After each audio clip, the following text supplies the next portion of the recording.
Eu consigo, no meu íntimo, pensar sobre as coisas e lembrar de outras. Algumas coisas eu vivenciei e outras são memórias falsas. Mas eu me lembro. Eu tenho meu tempo e eu tenho as minhas lembranças.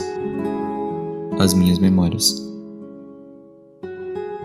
No livro Tempo e Narrativa, do filósofo Paul Ricoeur, são falados alguns conceitos sobre tempo e memória. Esses conceitos estão ligados mais à história, tanto à história de algo quanto à disciplina história, aquela que a gente estuda no meio acadêmico.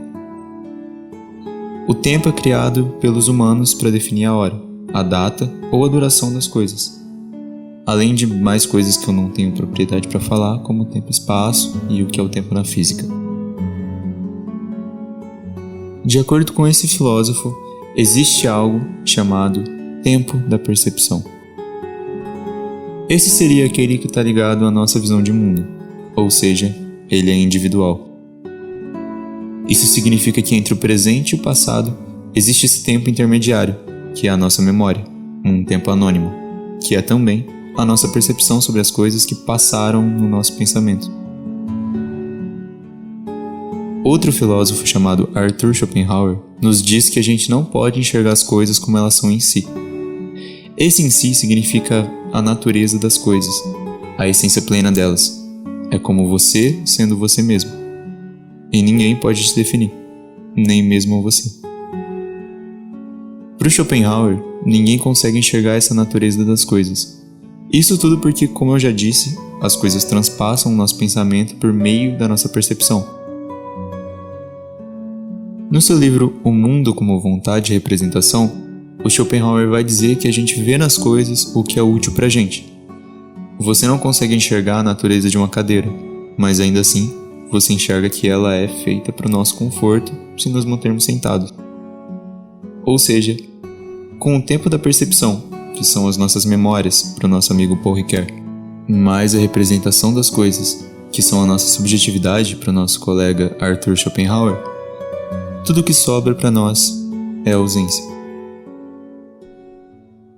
Então quer dizer que tudo que a gente viveu é uma mentira e a gente não consegue enxergar a verdade? Bom, sim, mas ao mesmo tempo não. O mito de Sísifo, do filósofo Albert Camus, nos diz que o absurdo do homem é comparado ao mito grego, o mito de Sísifo, onde Sísifo foi condenado a carregar uma pedra até o topo de uma montanha incontáveis vezes para todo sempre. E isso é comparado com o trabalho e a rotina que os homens tinham em 1941, que é quando o livro foi escrito, até os dias de hoje.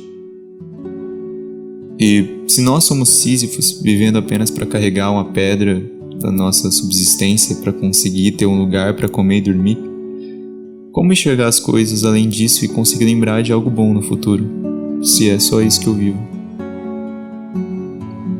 Existe um livro chamado O Mais Belo da Filosofia. Esse livro foi escrito por Claude Capelier e Luc Ferry. Ele discorre sobre a boa vida como um conceito filosófico. Vejamos bem, a nossa moral varia de sociedade em sociedade, mas nem mesmo uma sociedade mais utópica nos livraria do sofrimento e de não enxergar as coisas como elas realmente são. Ou seja, ainda assim, a gente ia sofrer e não enxergar as coisas como elas em si. Por exemplo, imagina uma sociedade utópica e com uma moralidade impecável.